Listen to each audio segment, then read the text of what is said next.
حاضرین محترم، آج 9 محرم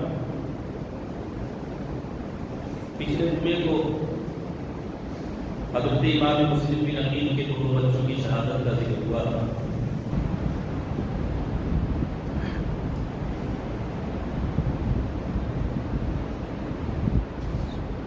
کربلا کا 2 واقعہ اگر تفصیلی بیان کیا جائے نا تو جمعے میں 1 گھنٹے کا وقت نہیں چاہیے۔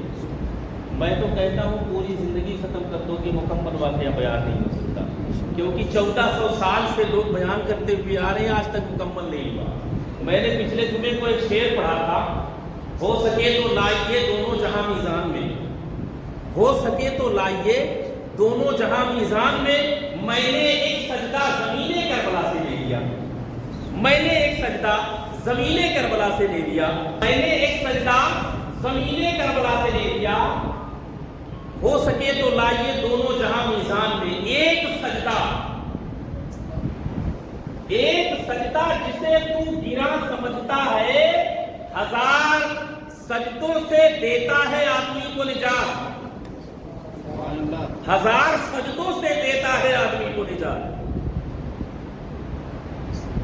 شاعرانہ مزاج کے لوگ بیٹھے ہیں، بہت اچھے انداز میں ایک بات پکڑ رہے ہوں گے۔ یہ ایک سجدہ جسے تو گراں سمجھتا ہے، 1000 سجدوں سے دیتا ہے آدمی کو نجات۔ یہی وہ سجدہ تھا جس سجدے کی بقا کے لیے حضرت امام حسین نے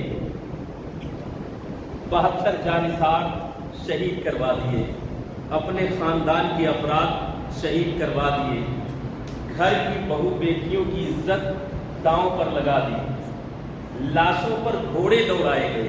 اللہ اکبر۔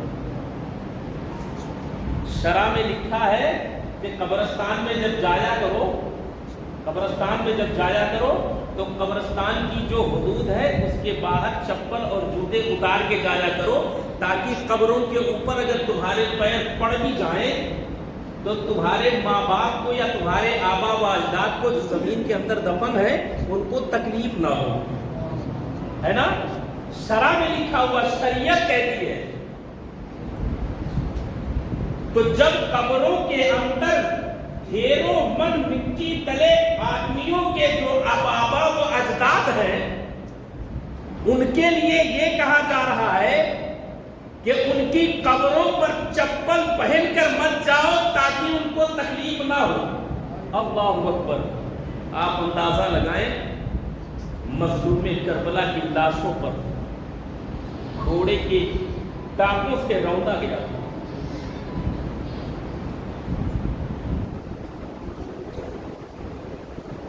کتنا برداشت کیا ہوگا حضرت امام حسین نے؟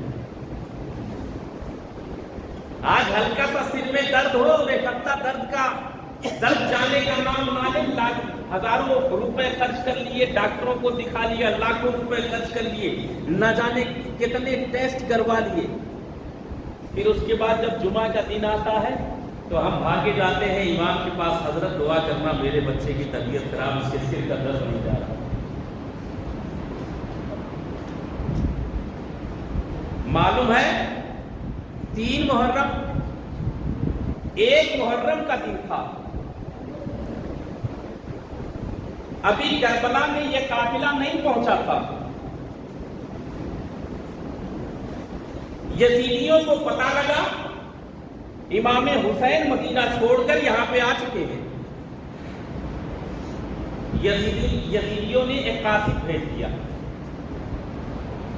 جاؤ حسین ابن علی کو بول دو یا تو یزیدی ہاتھ پر بیعت کر لیں اور یا تو جنگ کرنے کے لیے تیار ہو جائیں۔ ابھی 2 محرم نہیں آیا تھا، ابھی 1 محرم ہے،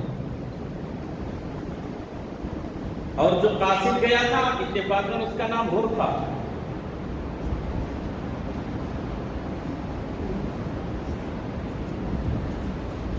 جب قاصد قافلے کے قریب پہنچا اور دیکھ لیا کہ سامنے حضرت امام حسین کا قافلہ ہے، تو اپنے ساتھ جو سپاہی تھے ان کو روک دیا اور خود گھوڑے سے اتر کے قافلے کے پاس پہنچا۔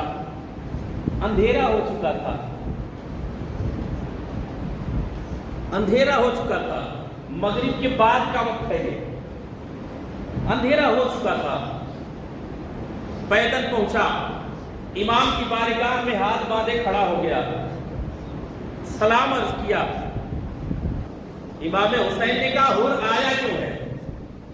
کہنے لگا حضور قاصد بن کے آیا ہوں، حالانکہ اہل بیت کا غلام ہوں میں۔ اس نے کہا اہل بیت کا غلام ہوں مگر یزید کی طرف سے قاصد بن کے آیا ہوں۔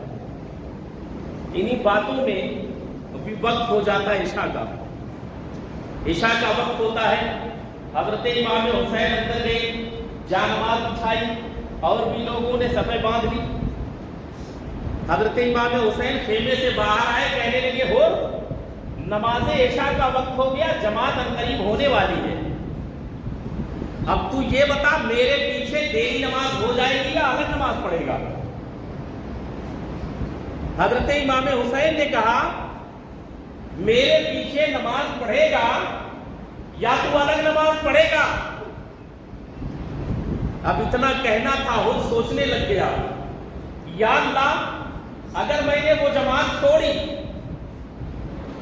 اگر میں نے وہ جماعت چھوڑی، الگ نماز پڑھی تو نماز ہی نہیں ہونی ہے، کیونکہ معلوم تھا نا امام برحق سامنے ہے، امام برحق سامنے ہو اور نماز چھوڑ کر کے الگ پڑھ لے، نماز کبھی نہیں ہو سکتی۔ ان کو پتا تھا اور اس نے سوچا کہ اگر میں ان کے پیچھے نماز پڑھ لیتا ہوں، ادھر سے نوکری کا خطرہ ہے، کرے تو کیا کرے؟ جیسے آج کے زمانے میں ہمارے لوگوں میں معاملہ ہوتا ہے، ادھر نوکری کا خطرہ ہے، اگر اسکول میں جن گن من ادھنایک جے ہے بھارت بھاگ ودھاتا نہ بولے، نوکری گئی، خطرہ ہے، نوکری بچانی ہے نا، کیا کرے گا؟ حضرت امام حسین نے پیغام 1400 سال پہلے دیا ہے،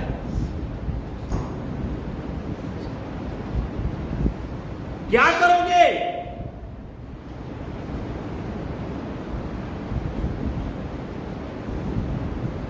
بہرحال ابھی حر سوچ ہی رہا تھا، ادھر امام پاک نے خیمے میں اللہ اکبر کہہ دیا عشاء کی نماز کے لیے، ادھر اللہ اکبر کہا، اب یہ کشمکش میں پڑ گیا، یا اللہ کروں تو کیا کروں؟ ابھی امام رکوع میں جانے والے تھے، دوڑ کے پیچھے سب میں پیچھے امام کے اللہ اکبر کہہ کے رکوع کر لیا، سبحان اللہ، رکوع کر لیا، کوئی بات نہیں، اب نماز پڑھ لیا، اب جب نماز پڑھ لیا تو امام کی ابتدا تو کرنا ہے نا، واجب ہو گیا، امام کی بات بھی ماننی ہے، امام کی مخالفت بھی نہیں کر سکتے۔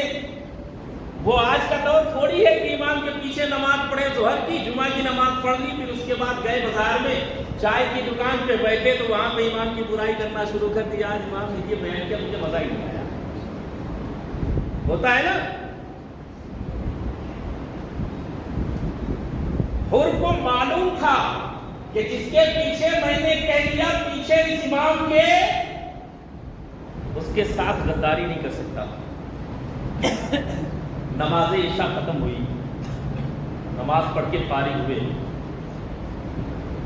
حر نے کہا حضور قاصد بن کے آیا ہوں، یہ خط بھیجا ہے، خط ہاتھ میں پکڑایا، اس میں لکھا تھا کہ یا تو بیعت کر لو یا تو جنگ کے لیے تیار ہو جاؤ۔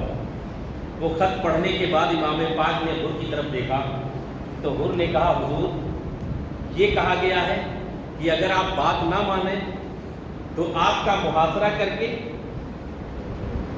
ابن زیاد تک پہنچایا جائے، مگر میں یہ کہتا ہوں رات کا وقت ہے، آپ قافلہ لے کے نکلیں، میں پیچھے رہوں گا آپ کے، آپ آگے نکلنا، کسی اور راستے کہیں اور نکل جانا، میں آپ کا پیچھا نہیں کروں گا۔